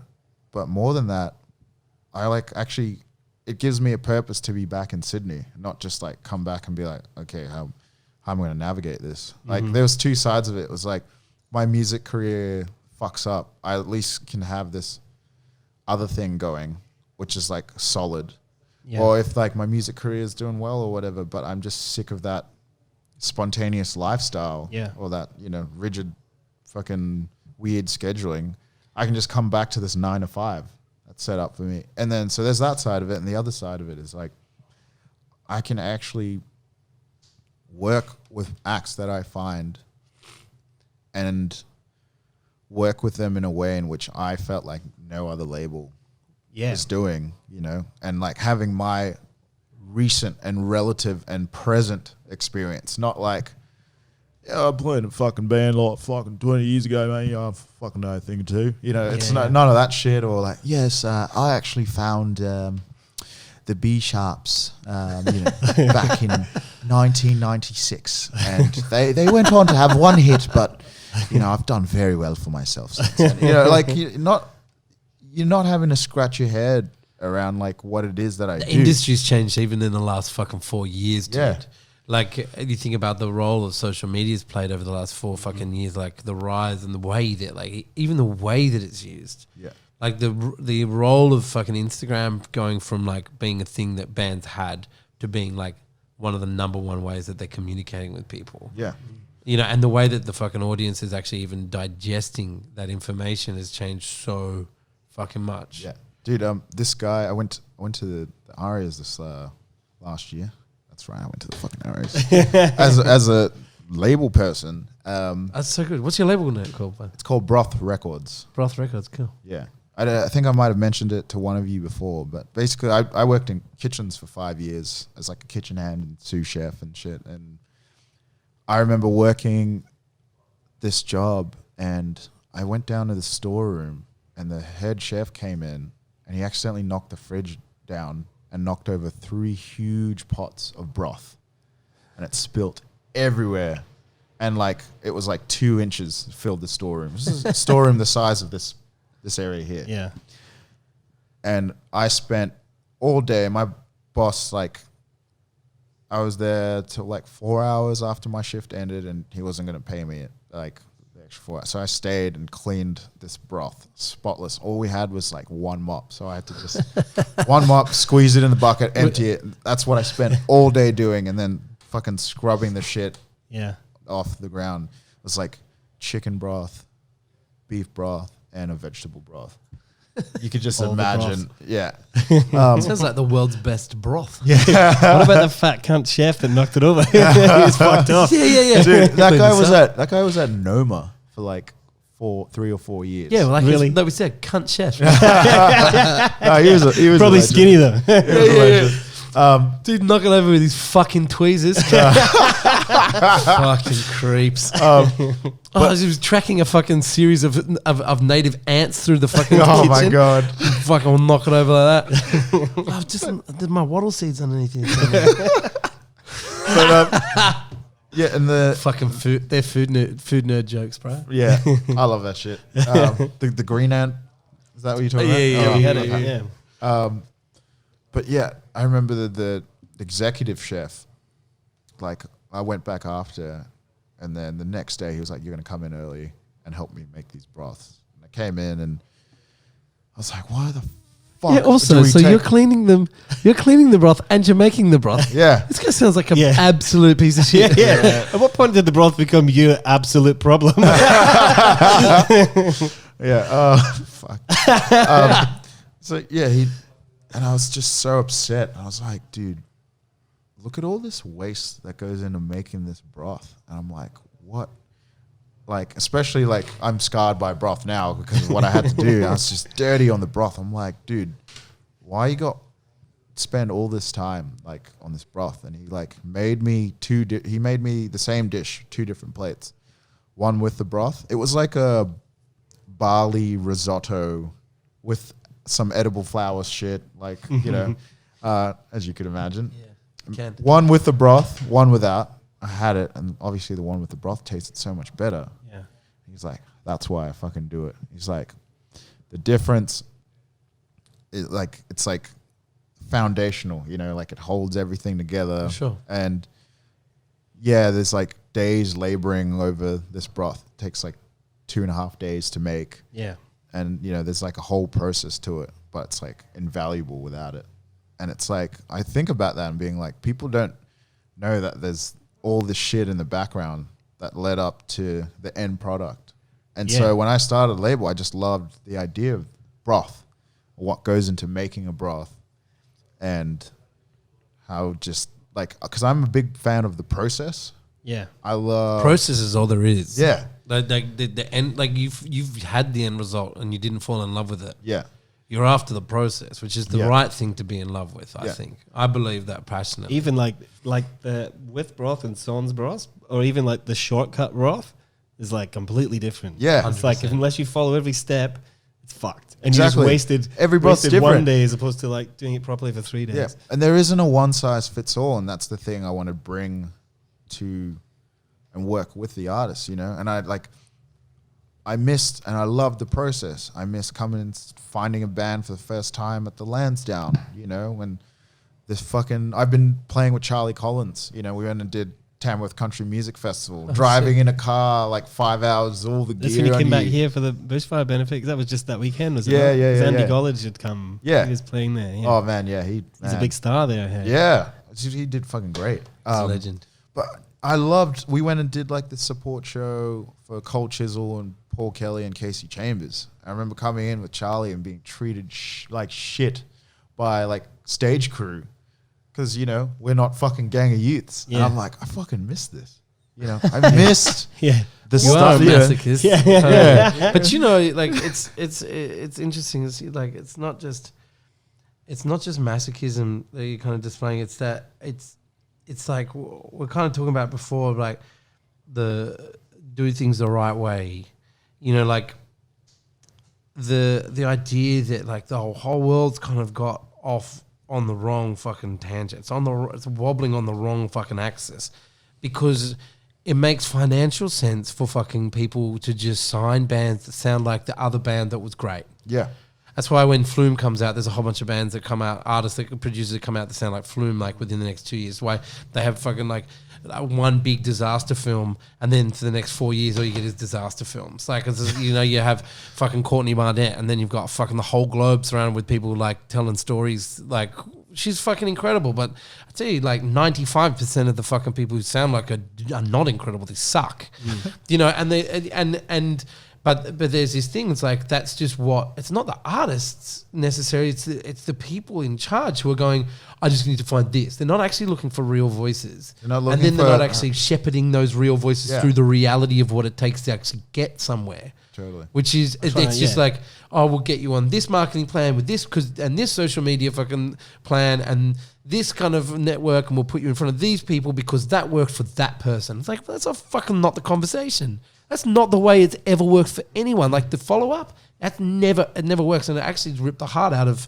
like your industry, like that side of it. So like doing it the real way, like the broth way, is fucking.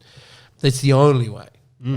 Well, there's no one's like the labels are not influencing art like the bigger ones. I'm sure there's lots of great independent labels, and I think like there's been a sort of beautiful resurgence of that. I mean, I think there was a moment there where, you know, maybe people thought like, how relevant are record labels anymore? You can just like get your fucking MySpace, whatever it is, like SoundCloud, and like get your music out there, get the right story. Like you don't need all that thing, but like like with someone like yourself, when it is a sort of has a great ear, you know, like knows what they're looking for, can nurture talent, because that's a huge thing, because people who just, you know, great people can just disappear.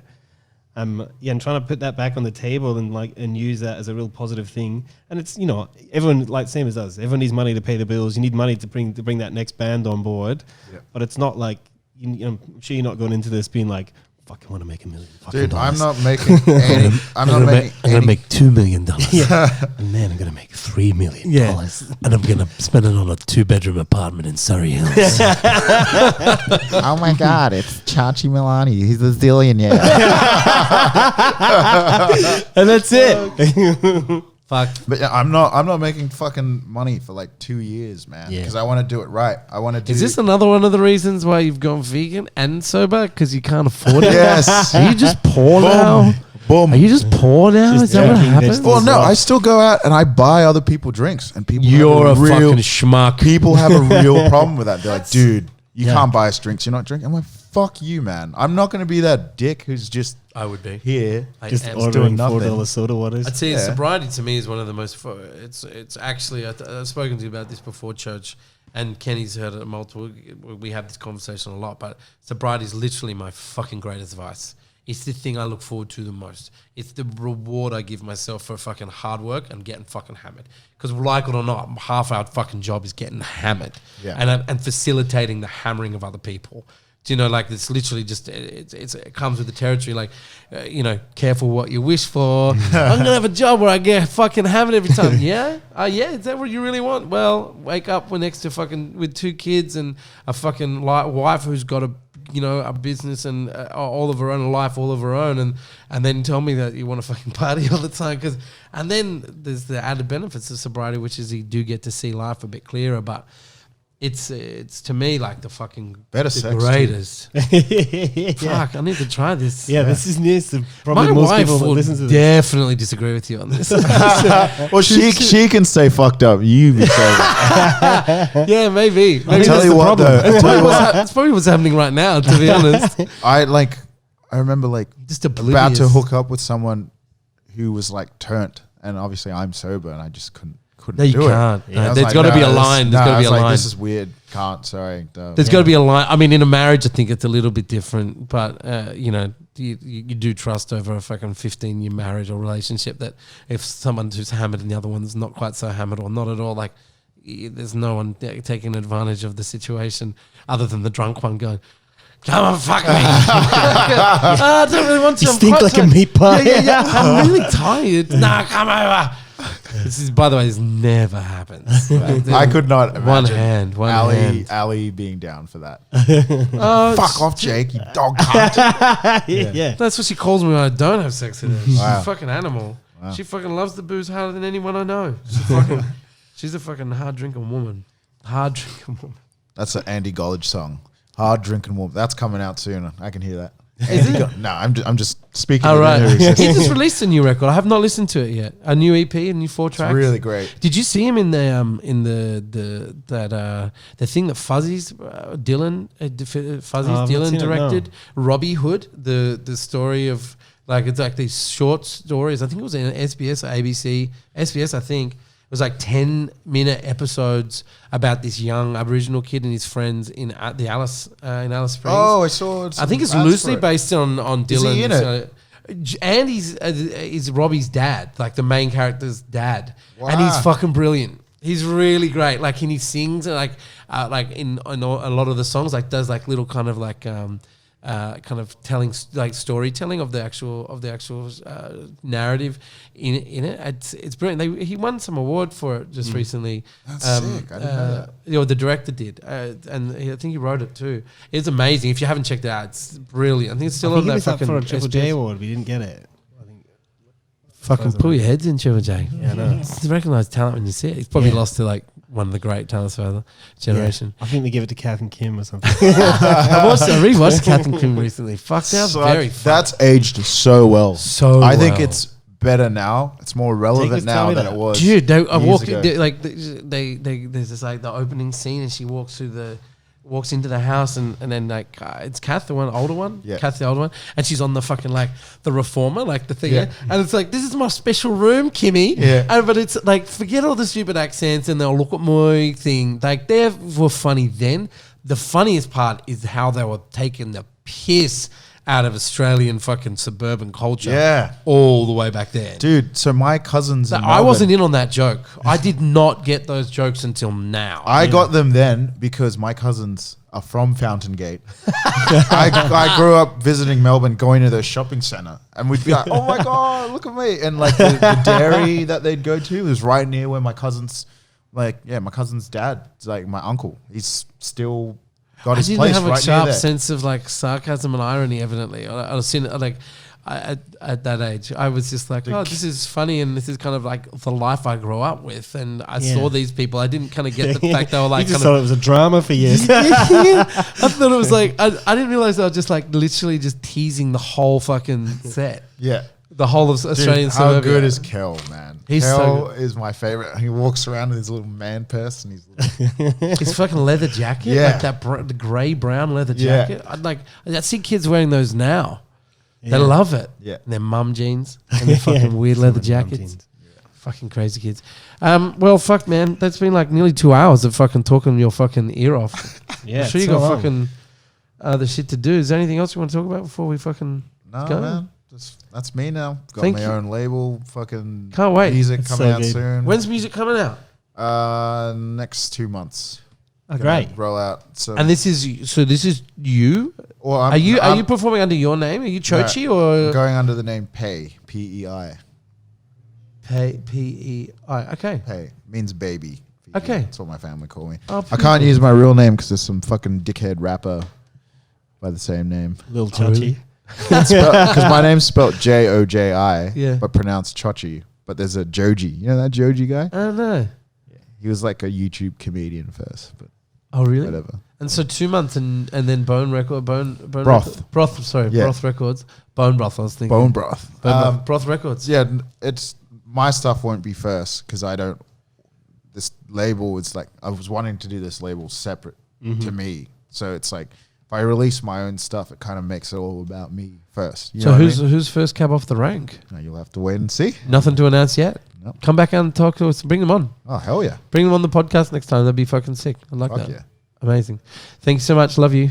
Thank Love you. you. Been I fucking really great. got to piss, so this is perfect Yeah, time. yeah. Oh no, hang on. We've got to just cover some more ground here. He's just Yeah. pissing this. I wanted to touch on the Bible again. yeah. We'll edit it out. All right. Ciao.